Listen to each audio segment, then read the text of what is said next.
I love when you snap like that. It's one of my favorites. It really is. You're really good. That's why I think we're friends, because we both have that psycho element where we can snap for a few seconds and then go back to normal and be like, it's okay, I'm good. We are back to normal, at least for now, but you never know when the next snap is going to happen, but we snap right back. It's not advisable for normal human interaction, but Chris and I can get away with it because we're very much alike in that regard. Not very much alike when it comes to picking games in week 4. However, Holy crap. Oh, no. I have restrained myself. I have resisted saying anything about it as it was happening or thereafter. I wanted to wait for this moment to say, what the happened last week? 6-1 I was in the 7 games on which we disagreed straight up. It really is. It's amazing. It was as bad as it gets. I can't believe I was so excited about last week going, man, we have our differences and I can maybe get a little comfort, a little cushion in my lead, and now I'm behind. It's just like every game that I can't get over it. I really can't. There were so many heartbreakers. I got the Saints. It's looking good for them. You got the Vikings. That doesn't work out the right way. I mean, did you have the Falcons over the Browns too? Did you have that one? No. Okay, so you got that one wrong. What were our other disagreements that I'm looking at that are like, what did I miss that you just dominated me in? Oh, Chiefs, Bucks, right? Oh, gosh. Cardinals, Panthers. Jeez, yep. So, yeah, Eagles, Jags, Cardinals, Panthers, Raiders, Broncos, Chiefs, Bucks. You won all of them. I hate you. All right, let's go on. I knew the Chiefs were going to win because the Buccaneers had to uproot the operation and do the Noah's Ark thing in Miami, but I kept my mouth shut about that because I didn't want you to change your mind, and it worked. So I almost changed my mind before the game. I never do that for the Sunday Night Football show, but I almost did this week, and, of course, I paid for not doing it. It is Chris Simms Unbuttoned and PFTPM, the Joint Mega Picks podcast. It does put us in a weird spot because we take our hand off the checker on Thursday for the Sunday night game, but there's a separate Sunday night competition among anyone and everyone who's involved in the show. And it is tempting at times to say, well, circumstances have changed since Thursday, or I just changed my mind. I've resisted ever doing that. I think if I have done it, I've forgotten. It is tough to do, though. It's tough. Once you, in my mind, have made your pick, you've made your pick. Yeah, that's right. And I don't want to be that guy that changes things and does all of that and kind of just try to live with what we got and what we go with on Thursday here. We do this Thursday morning, but yeah, there's definitely one or two games every week where I get to Saturday or Sunday morning and go, man, I didn't think about that, or I didn't know that all these guys are going to be out, and I wish I would have changed it, but that's just the nature of the beast, and we go on, and it doesn't matter. I'm not even going to hold that as excuses. I squeaked out 7-9 straight up. It just speaks to how crazy the league is, too, right now, and I'm hoping I can get back on track here. And at least I ended my skid when it comes to best bets, 1-2. I was so thrilled to be 1-2, and at one point I thought I was going to go 2-1, if not 3-0. The Steelers to me at the drive-thru. Yes, they did. Thanks a lot, Steelers. I got a tie. 2-1. And then what did I get my tie with last week on the best bets? I don't even remember. I don't know. I thought if you tied, you lost, but I'm not going to quibble over that. I have a feeling that tie is going to make the difference between you beating me or not beating me. Buffalo -3 and 1 by 3. That's what I had. Yeah, Buffalo was the best bet. That one, you could have been 0-3 if they didn't wake up in that game. All right, let's get to it. All odds provided by BetMGM. Thursday Night Football.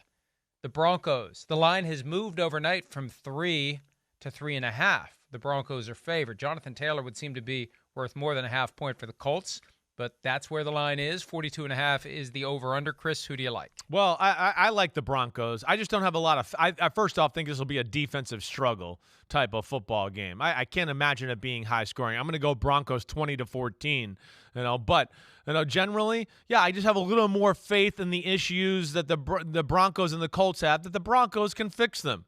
I don't have much faith at all in the Colts offense right now, especially with Jonathan Taylor out. And then the Broncos defense is real, and their game plan specific, and they're creative. So I look at that and go, okay, wait, not very good at running the ball. And now you're going to have to try to throw the ball against a secondary and a defense that's very good in pass defense. They really are. So I can't imagine them having a lot of success there with Matt Ryan and doing that. And then on the other side, hey, the Colts defense is good. It is good. But minus like Russell Wilson making bonehead mistakes, which he doesn't do. In fact, he's probably borderline too careful. I don't know if it matters there either. I mean, I just think, hey, there's a little more potential in Russell Wilson's playmaking ability, his ability, with the receivers and all that. I just like that aspect a little bit more. I don't have a lot of faith in the Colts' ability to make big plays on either side of the ball. They can't score points. They can't sack the quarterback. They can't cause turnovers. I think the Broncos just do that a hair better. That's why I'm picking them. And look, everybody within that football operation is on high alert. They have to have their act together. We saw it in the primetime game to cap the Sunday that was Week 3 when somehow the Broncos pull a rabbit out of their butts and beat the San Francisco 49ers, a game that it felt like the Broncos were destined to lose. That was the debut of Jerry Romsberg as the coach to the coach, the guy who's helping Nathaniel Hackett not make a bunch of dumb decisions in real time. And now here comes a team not nearly as good as the 49ers in the Colts without Jonathan Taylor, with Matt Ryan looking like it maybe is over for him. Not all these guys are going to play into their 40s. They're not going to be able to do so. Father Time is going to win the race and whap him over the head with that big-ass hourglass sooner rather than later, it seems. So I just think this is one the Broncos have to win, need to win, get on the right side of 500, restore faith in the fan base and in this new ownership that didn't hire anybody who's currently with the team. So I think the Broncos win this one 17-9, suffocating the Indianapolis offense, in large part because the offense really isn't very good. So hopefully it'll be closer than that. Hopefully it'll be exciting down to the wire, but I just think this is going to be a kind of a methodical, plotting, inevitable victory by the Broncos at home tonight, Chris. Yep, I'm with you. Let's go to the next one. All right. Sunday morning, and for the first time ever, the Green Bay Packers playing in London against the New York Giants. The Giants are 3-1. The Packers are 3-1. For the first time ever, we have exported to England a game involving two teams with winning records. That's it's amazing. Never happened before. And, of course, the caveat here is, how in the hell are the Giants 3-1, especially with Daniel Jones banged up with the ankle, Tyrod Taylor's out with a concussion, hasn't been cleared yet, and I have a feeling that pendulum is swung the other way where we're going to see it take longer for guys to get cleared after the Tua Tagovailoa situation. Packers are 8.5-point favorites. They screwed around with the Patriots on Sunday and almost lost that game in overtime. Do the Packers win? Do they cover in their debut in London? I'm excited for the London fans to get this kind of game. Again, I think the Giants are kind of a mirage of a 3-1 football team. It's above expectations. It's a favorable schedule. It's maybe a lucky bounce here and there. And I think more importantly that I've always been saying here is they're just playing the appropriate way. But like the Giants are like they're a five-legged football team, okay? And you know what I mean by this because you've heard me say this. It's Daniel Jones 2 legs, Saquon Barkley's 2 legs, and Graham Gano's 1 leg. That's how they win games. Let's keep it ugly. Let's keep it close. Danny Dimes will run and scramble maybe or design run for a few. Saquon will break a big one, and we'll kick a lot of long field goals to beat you. That's kind of what they do. But Daniel Jones is not totally healthy, so I can't imagine his mobility being up to par. They have a pass game you don't have to really worry about. They can't protect long enough, so which then is going to the Packers are going to go, wait, Daniel Jones can't run the same. They're going to be able to focus on Saquon Barkley a little bit more. I have a hard time thinking the Giants can, consistently move the ball or make plays on the Packers defense. That's my big thing. Now, I do think the Giants defense can slow down the Packers. The Packers offense, obviously not any sort of juggernaut right now, but ultimately I just think Rodgers, enough playmaking, Dobbs, how he looks. Packers win 24-13 in kind of an ugly game in London.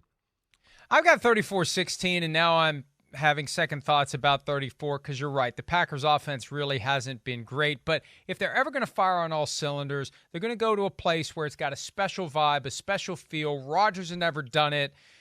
I think he's going to be a little more engaged and fired up than usual to have this opportunity to be kind of a showman in London and maybe elevate the play of those around him and get a big win. Either way, they win and they cover. The question is, how many do they score? I've got 34-16. Let's move on to the 1 o'clock games. And this still is weird to see. The Pittsburgh Steelers as 14-point underdogs for the first time since the merger, and the last team to ever be a 14-point underdog in the entire league since the AFL-NFL merger of 1970. Bills minus 14, over under 46.5.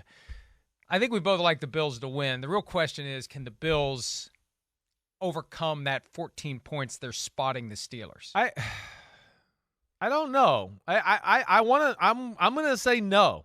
That's just a lot. And here's obviously the Bills are a better football team. We know that. But I don't know. Will there be a different approach from the Steelers on the offensive side of the ball with Kenny Pickett? I think there might be. I think that, we talked today. I think there might be a thing where they get in the shotgun and let him wheel and deal and be surgical and go from there and hope to get the defense to draw up to take a few shots. The running game and all that's not going to work. Pickett's well schooled. He's not a raw rookie by any stretch of the imagination. So I am excited to see what they have on that side of the ball. But it seems like the Bills' defense is going to be healthier, and the Bills' defense is really damn good. And they don't have a running game to worry about. But, on the other side, obviously Steelers' defense not special, but this is where I give them at least a chance to, maybe cover the 14-point spread. They don't have to worry about defending a run game. Steelers are allowed to just pass rush, disguise, do that kind of crazy crap. I don't know. I guess it's just 14's too much for me with Pittsburgh. I think the Bills control the football game, but I'm going to say 28-16. There's just something about Pittsburgh that scares me to think that you can beat them by more than 14 points like that. 27-17, and I agree with you. And look, the Steelers do have a chance here.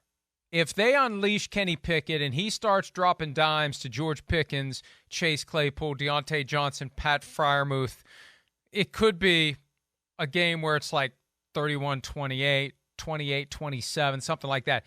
But I think 14 is just too much, especially against the Steelers. And I think that even though they'd very much like to win the game, there is a pride factor that comes in to not losing by more than 14. And even though the players aren't supposed to be aware, they are aware. Kenny Pickett's already talked about it. He said, we don't feel like we're the underdogs in this game. And I wouldn't expect him to say anything otherwise. But I think that all hands on deck here. There's no way we can lose by more than 14 points. No way. Let's prove Las Vegas wrong. Let's prove our doubters wrong. Let's use this as a rallying cry. Remember the last time they went to Buffalo, they were 6.5-point underdogs week 1, 2021, and they won the game straight up. I think 27-17. I think they cover, and they could surprise the Bills. If they hadn't beaten the Bills last year, I'd be tempted. I'd be tempted to go pasta and meatballs here. But I don't think they're going to do it, especially after what happened against the Jets last week. I'm off the Steelers now. Steelers got to win me back. I'm off the 2022 Steelers, Chris. I hear you. I don't know what's there to believe in. There's nothing there that's like a real part of their football team where you go, ooh, that's elite, and they could play off that. And I think that's the problem. They have more things that we go, whoa, that's below average than elite. Their run defense is below average. Their run offense and offensive line are below average. So, yeah, I'm with you. This is Steelers going to fight hard and be annoying, but they're not going to the playoffs. This is a rebuild type year.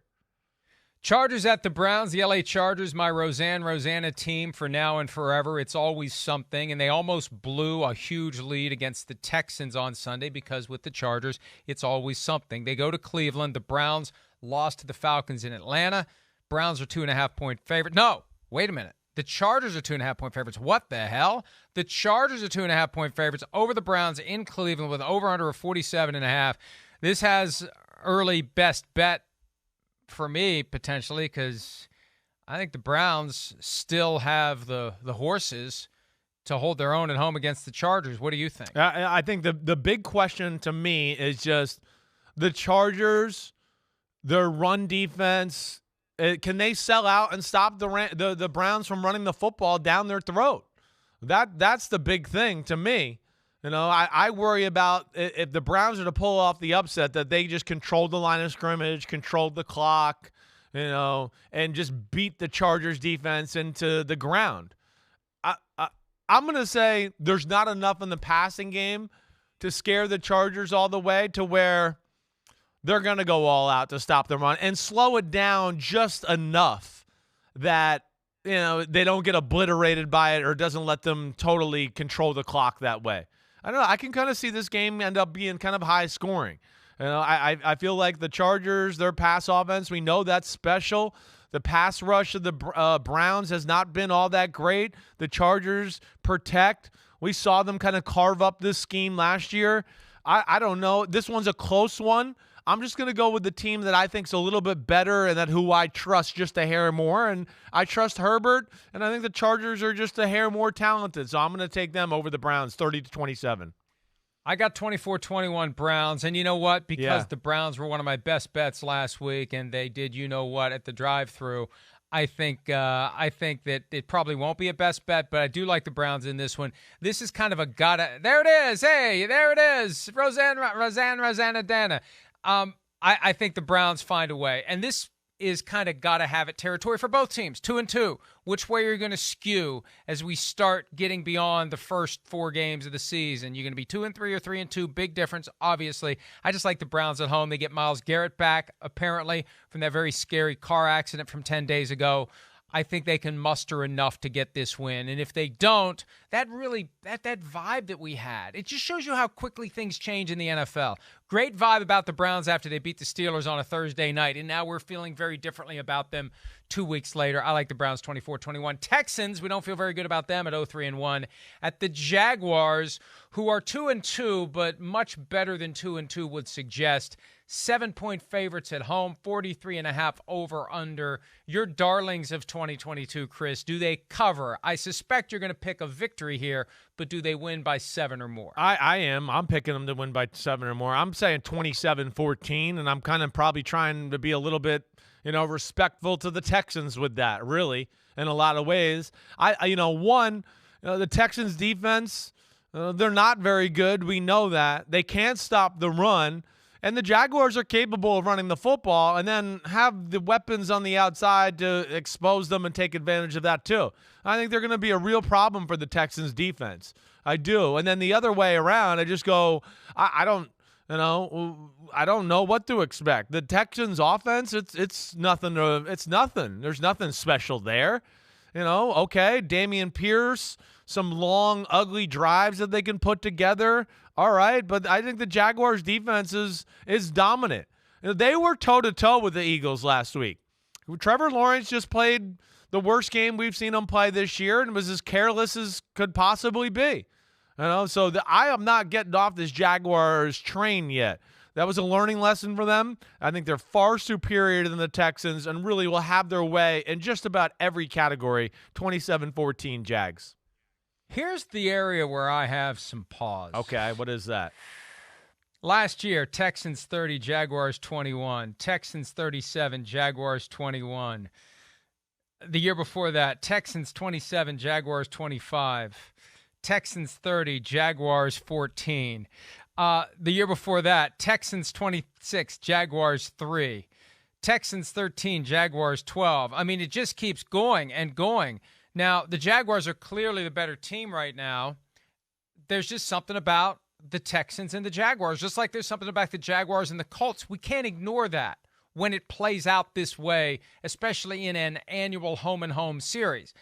I am ignoring that, though. I'm saying Jaguars 27, Texans 17. And you said you're being respectful to the Texans. Look, they haven't been embarrassed in any one game yet. They haven't been blown out by anyone. They had a big lead over the Colts. They blew it. They could have beaten the Bears. They could have beaten the Broncos.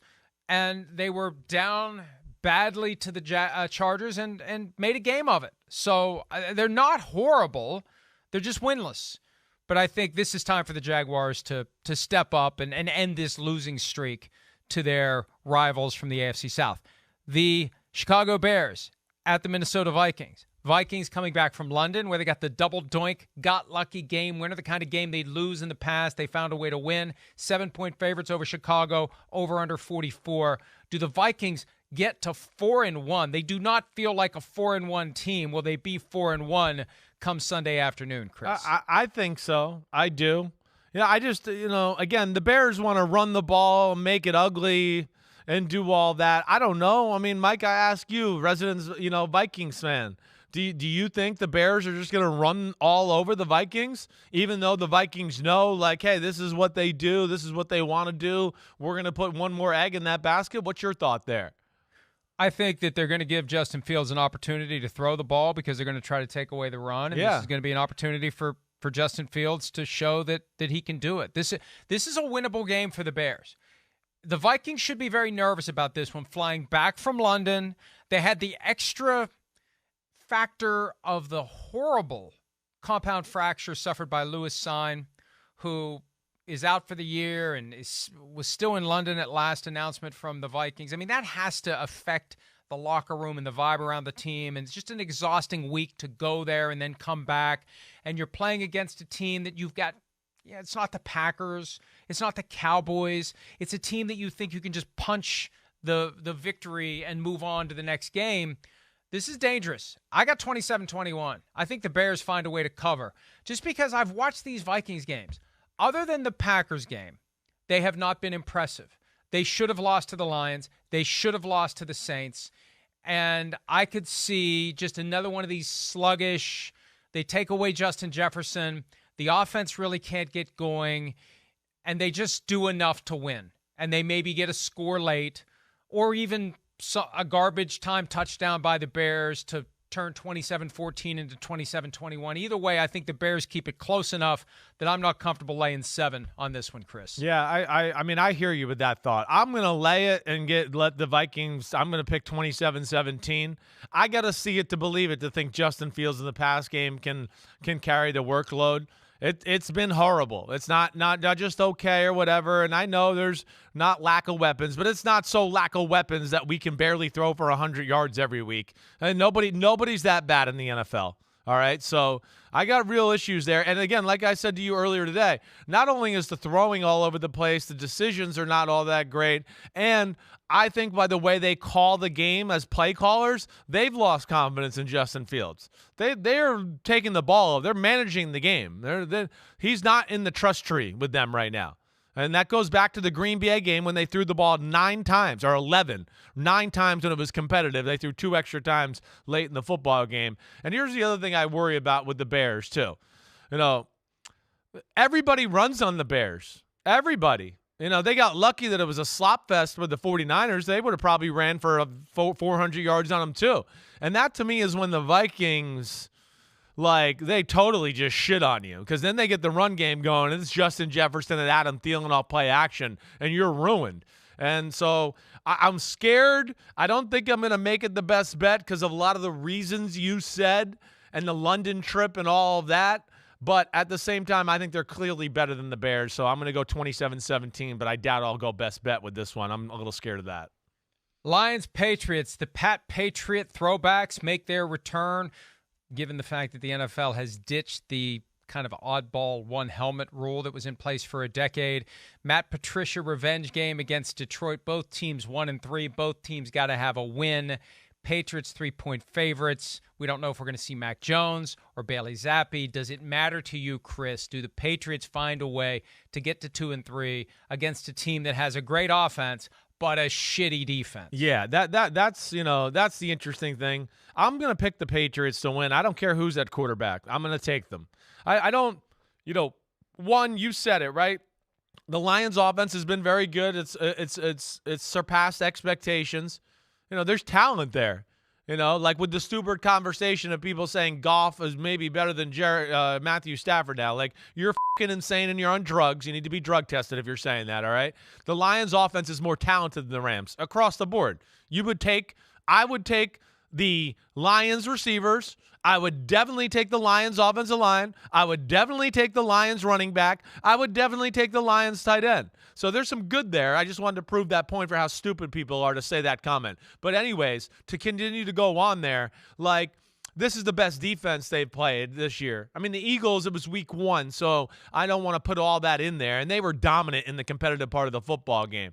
I don't think the Lions are going to be able to march the ball up and down the field on the New England Patriots. Patriots D is good. And then the last point is, yeah, Patriots offense is not great, but it's still well coached and knows what to do. And the Lions, like you said, they can't stop jack diddly shit. Run game, pass game, whatever. So that's where the Patriots, going to shove it up the ass of the Lions, and I'm going to say the Patriots win 23-20. I went all the way out there. Wait. What score did you pick? 23-20. Patriots. You need a different score. Oh, it's 3 points. It's 3 points. All that build up, and you pick them to win by 3. I mean, what the was that? Well, what do you mean? It's the Patriots. They're 1-3. I'll go 24-20. 24-20. But the Patriots are 1-3. I'm not going to give them the blowout. I got 34-20. I think it is going to be one of those. And wasn't there a time when the Lions went to New England and lost like 62-3 or something like that? I was thinking of your Titans. Remember that year your Titans went up there and got obliterated? I wasn't in there New England? for that. I was not there. Oh. They wouldn't have lost like that if I was on the sideline. No. There's no way. The edge I used to bring to the team, holding the clipboard. Are you kidding me? They'd have been ready to play. Seahawks at the Saints, another team, played in London, had the deflating loss, all those guys injured, had a chance to win it. Now they come back, no bye week on the back end. Seahawks come to town feeling pretty good about themselves after what they did in Detroit. 5.5-point favorites are the Saints in this one. Do you like the Saints to win? Do you like the Saints to cover over under 46? What do you got? I'm on the fence with this one.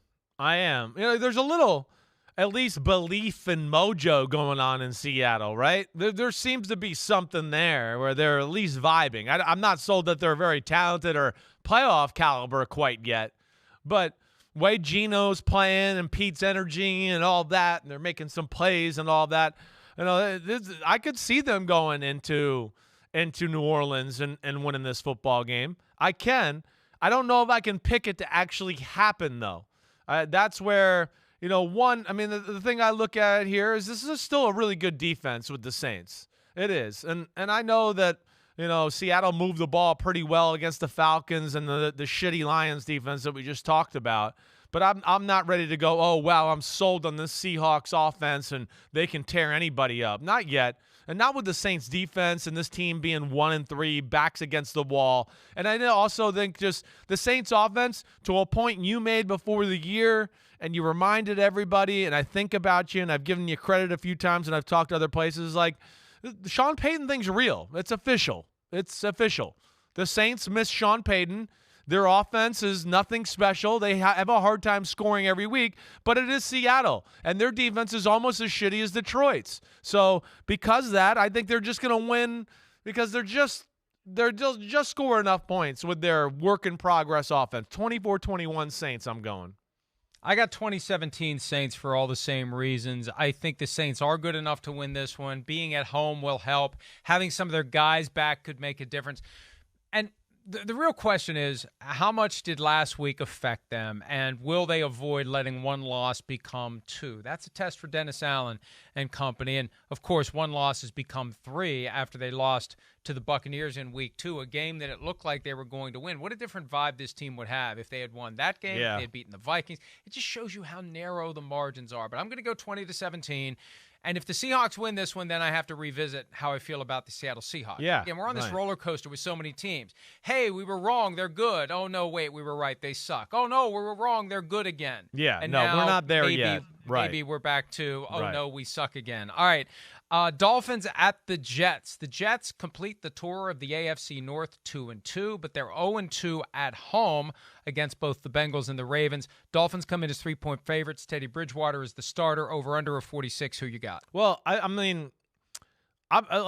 know about you, but like the fact that Tua is not in there, it doesn't like go, oh no, I got to change my thought about the Dolphins. I don't look at it that way. I don't. I still think the Dolphins, it's the system, the offense, the talent that's there. They made some big plays and moved the ball last week when Teddy got in the game. I know he wasn't perfect, but he'll be better this week.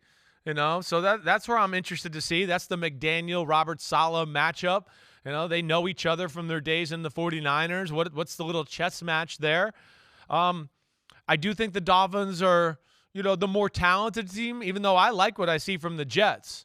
I'm going to pick the Dolphins, but, the Jets and their weapons and Zach Wilson, and if the Dolphins are a little too aggressive with some of the defenses they play, I do think that the Jets can make you pay. Wilson, I love his talent, and those three receivers they got, they can beat man-to-man coverage. So that's where I give them a fighting chance, but I just don't think overall they're quite as good as Miami. And the Jets always seem to do one or two dumb things, and the Dolphins usually force you to do one or two dumb things. And I just think that'll happen in this one. I trust the Dolphins just a hair more than the Jets. 21-17. 21-17 Dolphins. Okay, here's what I'm going to do. Yeah. And I've got all of my scores pre-written down on this piece of paper that I brought up. And I don't want you to see any of the others. It's all right. But you're going to change? I am going to do this. Yeah. Look, I'm going to make a change here. Here's what I'm going to do. Because we do picks at PFT, and what I do is on Wednesday night I go in and I start putting the scores in and put like a couple sentences of some, smart-ass remark. But I had 23-20 because the line in that document is Dolphins like 2.5. Okay. I see 3 now. And my first thought is, all right, just make it 24-20 Dolphins. Like, whoa, hang on a second. Zach Wilson, Milfinator, looking pretty good last week. Right. Jets, surprisingly good. Dolphins, you got all that turmoil. You got that internal angst, investigations, and criticism, and just kind of not right. Like things are off. I'm going to go Jets. I'm changing it. I'm going to go Jets 23-20, and I was influenced by the line. I can't take the Dolphins to cover. I wanted to take the Jets to cover. The line's too close. Screw it. I'll take the Jets to win 23-20. Yeah, I don't think you're crazy there. I don't. This is one where I know one. I think the Dolphins. Yeah, Dolphins are favored. I think a lot of people, but I do think it's scary. The Jets are not the same old Jets. They're not. There's speed and talent on their defensive side of the ball, and I think we're going to see with the Milfinator, Zach Milfson there, he's going to start showing people why they made him the number 2 pick in the draft. And remember, it was a tug-of-war between the Jets and the Dolphins for Tyreek Hill, and I guarantee you Robert Saleh is making sure those defensive backs know that Tyreek Hill didn't want to come play on that team. All right, Falcons and Bucks. Bucks are 9-point favorites. They desperately need a win after losing 2 in a row. Over under 48. Do they cover? I assume you're going to pick them to win. Do they cover? I am going to pick them to cover, but just barely. I am. I mean, again, I have a hard time. The Bucks are going to be. I think the Bucks are going to be able to stop the run game of the Falcons. That's their bread and butter. There's no Cordero Patterson, so that hurts them there. And then the Bucks, one of their worst defensive performances we've seen them have really over the last 3 years was last week. And the Chiefs ran the ball on them. So, that's where I just go, I think that stops. And the problem with the Falcons is there's really just no pass game to worry about. It really is. And Mariota does not scare you. He's not consistent. He still misses way too many NFL should-be completion-type throws. And the Falcons, even though they fight and they, play and do things the right way, it's just not a great defense. Grady Jarrett, A.J. Terrell, as long as you don't let them the game up, you're going to win the game. And I think Tommy and company get back on track. 27-17 Buccaneers. Yo-ho, yo-ho, the Pirates' life for me. You got the very, very barely by 1 point cover. I'm going to go blowout city here, 30-13. I just feel like the planets are lining up in this one. Yeah. This is one that reaffirms your faith in what you know about football. And to me, just like with the Patriots blowing the doors off the Lions, this is Tom Brady DNA. This is Tom Brady fighting through the ring finger, fighting through the right shoulder, and finding a way to torch the Falcons, who without Cordero Patterson are a very different team. And Kyle Pitts, by the way, had a hamstring. Oh, that's right, too. On Wednesday. Right. I just think this is night time for the Falcons. Hey, Atlanta, I don't know how you're 2-2, but you're not going to be 3-2. And the Buccaneers aren't going to allow themselves to be 2-3, not after the way they got started. 30-13 Buccaneers win. Last one in the early window on Sunday. The Tennessee Titans, 2.5 point favorites at the Washington Commanders, 1-3. with Carson Wentz. Chris, who do you like in that one? Over under, by the way, 43.5. Well, I do think this will be a close one. I do. I mean, I know it's their 2.5-point favorite. There's some things here from Washington where you go, wait, if they could protect the quarterback just a little bit, I do think Carson Wentz and them could carve up the Titans' pass defense. But I don't know if I have enough faith to know that they can really do that. I don't. So that's where I'm a little scared. That's where I'm going to pick the Titans to win the football game. But if they could just protect him a little bit, there will be plays there to be had for them by their offense. Defensively, Washington's defense has not been very good. We know that. It's kind of, it's dust-up ball, and it's underwhelming for some of the talent they have there, right? But, the one thing is they don't have to worry about a great passing game. So they can sell out to stop the run. And I give them, a little bit of a bump up because of that. But again, big game, Titans need it still. They're trying to establish themselves as one of the better teams in the AFC. I think they'll continue to right the ship. It might be ugly here, but 20-17 Titans on the road in Washington. So the soft barely covered by the Tennessee Titans. I'll go 21-10. I just feel like the Commanders are falling apart. Some of the stuff that Ron Rivera said earlier this week just tells me the pressure is really getting to him. The idea that, we've got 5 championships. Well, I thought we weren't supposed to talk about the past. Oh, that's only when we talk about the Dan Snyder investigation. And again, I got a ton of respect for Ron Rivera. I just think he's in a position where he's perpetually got one, if not both hands tied behind his back while he's trying to turn this team around. So 21-10, Tennessee. Let's take a break. We'll get to the late afternoon games when this joint production of Chris Simms Unbuttoned and PFTPM continues right after this.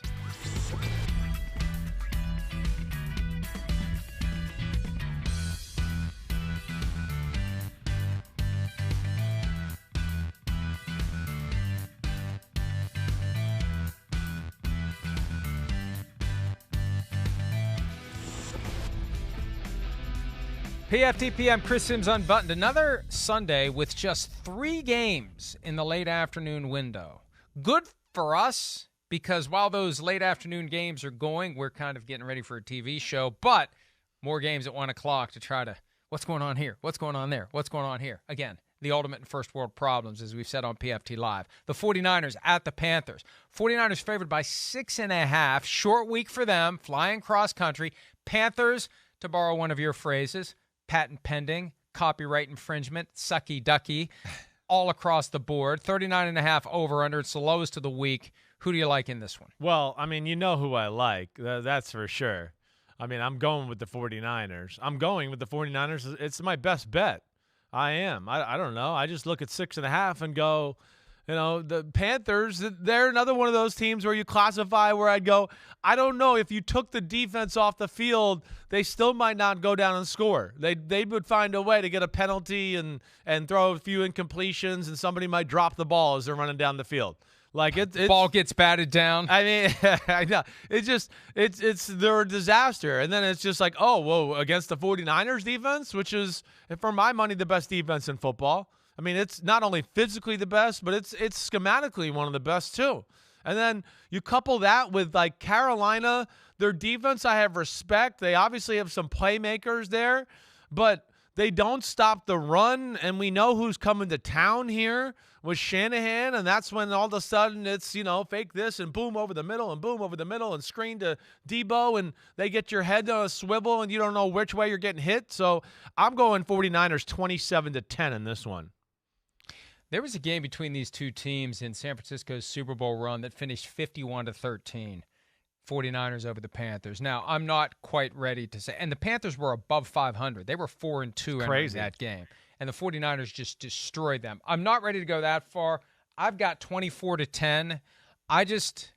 Hey, look, Baker Mayfield got his new beginning, got what he wanted, got a chance to go somewhere and establish himself for a year, maybe stay with Carolina as their new franchise quarterback, maybe lay the foundation to be a free agent and go somewhere else.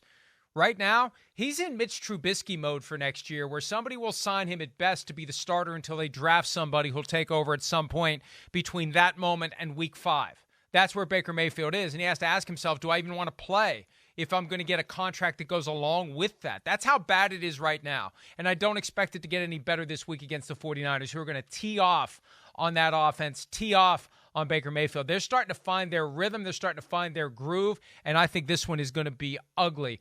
49ers 24, Panthers 10. And we're in agreement on that one. We're just a few points off. You're thinking all right. best bet there, too? I've got, you know what? I've got 3 right now, which are the easiest best bets for me are when I see a team that I think is dramatically better than its opponent and the line doesn't reflect that. And I've got 3 of them already that I feel pretty good about. And you've already, if you've been paying attention, you know which the other 2 are already, and I think this one's number 3. Eagles, 5.5-point favorites on the road at Arizona. It was funny, Jalen Hurts at his press conference Wednesday, they asked no questions about the Cardinals, so he asked himself a question, essentially, about the Cardinals, basically trying to make sure everybody takes this team seriously, because there is kind of a funk with the Cardinals. The Eagles flying high. Do they soar into Arizona and win the game and cover that 5.5-point spread, Chris? I believe so. I mean, again, with Arizona, I respect the defense. I do. Vance Joseph, the way he coaches their schemes, I think they're creative. He gets the most out of the group. But this is a different animal they're playing. You heard me say today, like Philadelphia's, they're extremely talented. They're extremely well coached. And I go into the thing you always hear me say. They got checks and balances where you can't overplay anything they do. And they're really kind of good in all areas. Really. They really are. The only thing I think we have to question is if, it becomes like, oh, they have to drop back and throw the ball every time. That's the only thing I can go, well, maybe, but I don't expect this team to put them into that bind to where it's like the playoff game last year against the Buccaneers where we go, whoa, Philadelphia's got to do the drop back pass game 30-something times. So that's where I got to see somebody slow down Philadelphia's offense first before I buy into that, even though I got respect for that Arizona coaching staff over there on that side of the ball. The biggest problem to me is what you heard me say earlier today, too. Arizona's offense sucks. It sucks. It's horrible. I mean, it's 3 yards in a cloud of dust, except they're spread and trying to throw the football, which is even worse. There's nothing. They can't run the ball. The schemes are bland. There's not any great one area that you go, ooh, this puts them in trouble here. And because of that, I'm going to go Eagles, 28-17. I'm not even sure if they might be asleep at the wheel to a degree. They're still going to dominate the football game. I think they are asleep at the wheel. I think that's why Jalen Hurts said what he said on Wednesday. And I think they're going to be peeking ahead to the Cowboys a little bit. This is going to be a real test for Nick Sirianni to keep these guys focused. They're feeling good about themselves. This kind of feels like it has potential to be Correction Sunday for a team that's undefeated. I'm going to go 24-21. I think the Cardinals are going to give them a scare. Okay. I still think the Eagles are good enough to win, but I'm going to thread this needle. It's not a thin needle. It's 5.5 points. I think the Cardinals cover in part because the Eagles aren't going to take them seriously, and they're peeking ahead to Week 6, Sunday Night Football, NBC and Peacock. Cowboys at the Eagles. Speaking of the Cowboys at the Rams. 5.5-point favorites are the Los Angeles Rams somehow. Is that right? Are they the favorites in this one? 5.5 points, the Rams, after that turd we saw them drop on Monday night. Pete, do you have this right? I assume he does because he hasn't told me otherwise. All right, Chris, I think you know where I'm leaning. Where are you leaning? Well,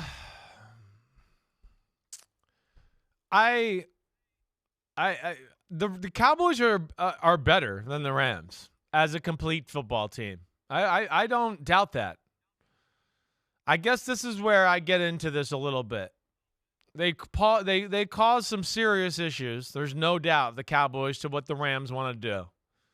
But the Rams being at home, 2-2, desperate, and I think, though, even though the Cowboys defense is going to be a handful for the Rams, where I think it could be a little different is the fact that, again, Matthew Stafford did all he could possibly do last week against the 49ers. People who blame Matthew Stafford, I don't know what they're looking at. They can't run, they can't protect, and they got nobody that scares you down the field. So, yeah, he had to throw a lot of close, tight window 5- and 6-yard throws. The difference with this one compared to the 49ers is Dallas will play some man-to-man, which will, I think, give them some shots to be a little more aggressive. And then the other thing I'm just going to say here, because I do think Dallas is better as a complete football team in totality, but I think Cooper Rush managing the game shit and all that kind of crap, right? That's not going to be enough this week against the Rams. So that's where I look at it and just go, this is a game where the quarterback might have to they're going to be able to stop the run, and they're a good pass defense still there with the Rams. I'm going to say an ugly, gutty 20-17 win where Cooper Rush finally has a few mistakes and we shut all that Dak Prescott quarterback controversy shit up. And we see Dak Prescott then the following Sunday night against the Philadelphia Eagles, if that's the case. I'm taking the Cowboys in this one 17-13. Yeah. You mentioned the Rams going home. Yeah. Do you really think it's going to feel like a home game for the Rams? No, you're right. It's not. The NFL abandoned the market for 20-plus years. So what did Jerry Jones do? He started doing training camp in Oxnard. He's got more fans there than the Chargers, and maybe as many fans there as the Rams. I don't disagree. And if you're a Rams fan, you can go 9 times this year and see the Rams play. If you're a Cowboys fan, you go once, and this is it. And they're going to be there, and it's going to be loud, and it's going to be Silent Count City for Matthew Stafford. I like the Cowboys defense to carry this one, regardless of Cooper Rush. I hear you. I think the Cowboys get it done 17-13. Let's go ahead. I like it. I don't think your thought's wrong. I'm just picking the Rams to make a play or two and gut it out. But I hear. I don't feel strongly enough to say best bet on that one. I think I got my 3 locked in, but I do like the Cowboys to win. Primetime games when we return, including Lamar Jackson against Joe Burrow, and more when PFTPM and Chris Simms. Well, they got the shit incomplete here.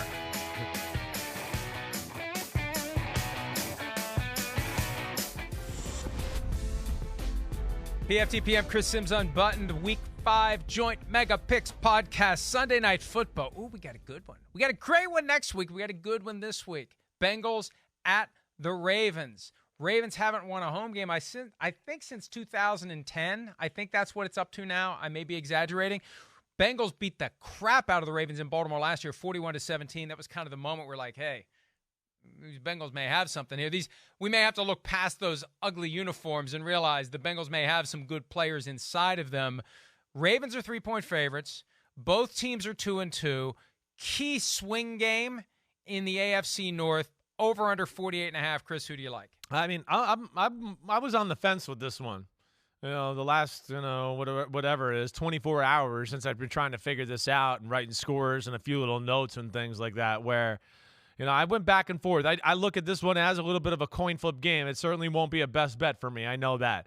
Here's the thing. I look at it and go, you know this, I know this, all know this. Marlon Humphrey made comments about this. The Ravens defense is not good. They're not. We know that. But, okay, the problem is the Bengals offense is certainly not special right now either. The offensive line is still an issue. They can't run the ball. They don't protect all that good. We saw that. And you heard me this morning on PFT where the Bengals offense is doing a disservice to Joe Burrow and the weapons they have. They're so bland and simple, it's disgusting. It's line up in the same formation 7 plays in a row. No motion. I mean, last week the Dolphins stopped doubling Jamar Chase because they were literally like, well, all he runs is a slant or a go route. We can cover that.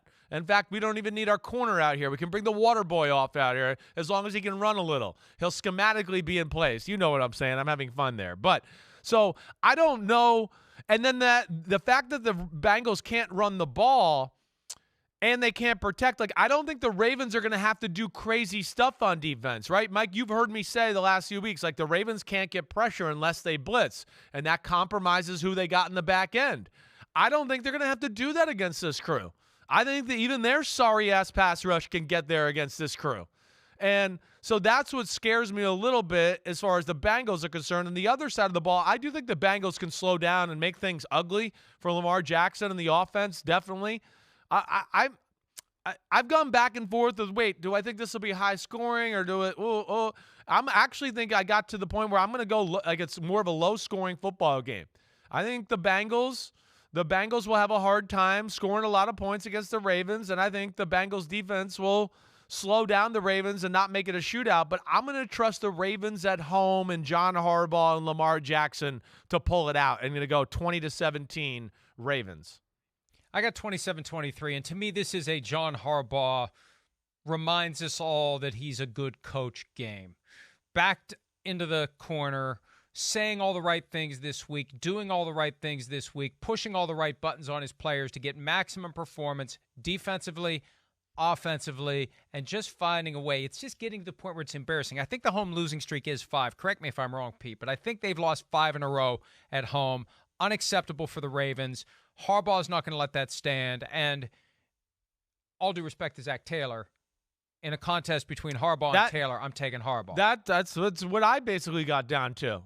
When I got into it and I went, ooh, there's a lot of evens here. And, hey, I said 20-17 Ravens. I really had 23-20 Ravens. I know that's spot on, so let's make it 24-20 Ravens, Pete. But Mike, I want to piggyback. That's really when I got down to it and I went, ooh, wait, this and that, and okay, it's pretty even. I just went, you know what? I'm going to just trust the Ravens culture and John Harbaugh and Lamar a little more than the Cincinnati Bengals right now, who I'm not counting out of this by any stretch of the imagination, but I just trust Baltimore and like what you said, John Harbaugh a hair more than Zach Taylor and company. Monday Night Football, the Raiders and the Chiefs. Josh McDaniels, who knows a thing or two about facing Patrick Mahomes during his time with the New England Patriots, now is responsible for the entire Raiders team as they go into Kansas City to try to beat the Chiefs. The Chiefs are 7-point favorites, over-under of 51. That's the highest over-under of the week. Should be a great Monday night game. Can the Raiders hang with that offense that looked unstoppable on Sunday night against the Bucs? Yeah, they did. It's as good as I've seen them look, and that's where I hope the Chiefs continue that screen game and all their different varieties, the RPO, and they're going to be really tough to stop. And as we saw in that game, all of a sudden things got a little aggressive, and now Mahomes can hit shots down the field a little bit because you're worried about all the underneath stuff. I obviously think the Chiefs are better, and I'm picking the Chiefs to win by 11, 35-24. I am. I mean, the Raiders don't have a ton of talent on either side of the ball, but where I do get scared, and I don't think I'm going to make this my best bet, is the Patrick Graham, New England, all that. He's been there. He was there when they were defending Mahomes. I think they could, maybe have a cause a problem every now and then. But I think more than what really scares me is that I do think Derek Carr and company will be able to throw the ball and pick apart the Chiefs' defense a little bit. All right, so that's where I give them a fighting chance, but I'm going Chiefs 35-24. 34-24 is the score I wrote down last night. I'm sticking with it. I think the Chiefs win. I think they cover. I think we're going to see some more Mahomes magic, a little of the Harlem Globetrotters type stuff when everyone on defense is the Washington Generals and he's just doing that crazy stuff where he's running around. Now, in the past, the Raiders have had some luck. Remember, a couple of years ago, they went into Kansas City and won, and then they did a lap around the stadium, which pissed off the Chiefs. And they probably still remember that, even though John Gruden is long gone. I think this game is being played on just about the 1-year anniversary of all that stuff hitting the fan last year for Gruden. Right. I think it was this Friday. It'll be 52 weeks. Saturday is the 1-year anniversary of when it all came out. And I think Tuesday is the 1-year anniversary of when he actually resigned. So I like the Chiefs, 34-24. Best bets and our Folsom Prison Blues picks, which have been not good so far this year. We'll see if we do better when PFTPM and Chris Simms Unbuttoned continue right after this.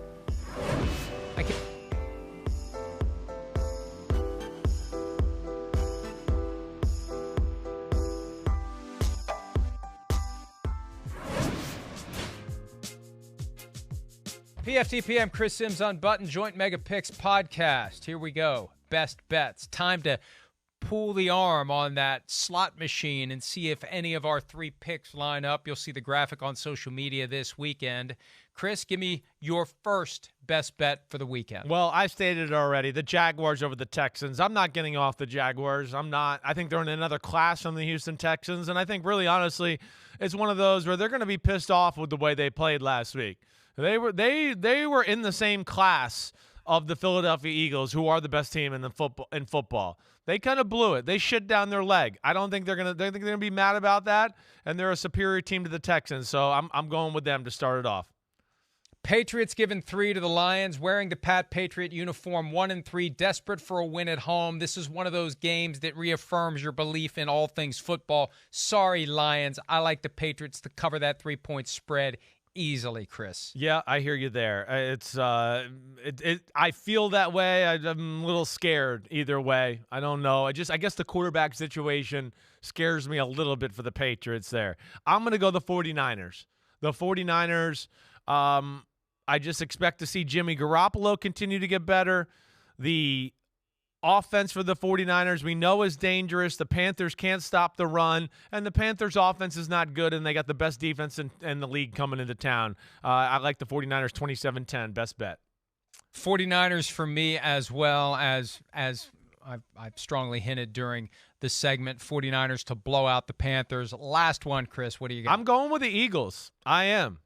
It's just one that I'm not going to be scared by outside thoughts or anything like that here. The Eagles, to me, are in another class than the Cardinals. The Eagles' defense is doing more on that side of the ball. They're not as bland and simple. And Arizona's offense has got nothing. And even though, like I said, I respect Arizona's defense and all that, the Eagles are almost an unstoppable force on that side of the ball. It's going to take a really, really special defense and unit, I think, to beat them that way. I got Eagles 28-17, best bet number 3. I got the Bucs against the Falcons, giving 9, biggest spread of the week. I think they cover it easily. I think it's going to be ugly. I think it's going to be a blowout. So I feel very good about my 3 this week. In fact, if you really want to get gutsy and go 6-team, I'd go Jaguars, I'd go Titans, I'd go Cowboys, and package them all together because that probably pays a pretty good amount if you're so inclined to do that. Wow, Chris. look all at right, you, Folsom Johnny Prison the Blues Shark. pick. Look at you. Well, Folsom Prison Blues. What's the one game? And I have yet to get one right this year. Well, I love What's that. the one game you like straight I love up? that you're 2-10 in best bets, but you're giving Johnny the Shark Pele advice. I love that. That's awesome. I was 1-2 last week. Yeah, Go but ahead. you're 2-10 for the year, so f*** off. I'm going with the 49ers over the Panthers as my Folsom County Blues. F*** you with the drive. I'll go Florio. Bucks. I'll go Bucks. Bucks. Come on, Tommy. Let's go, Tommy. Everybody enjoy the games this weekend. See ya.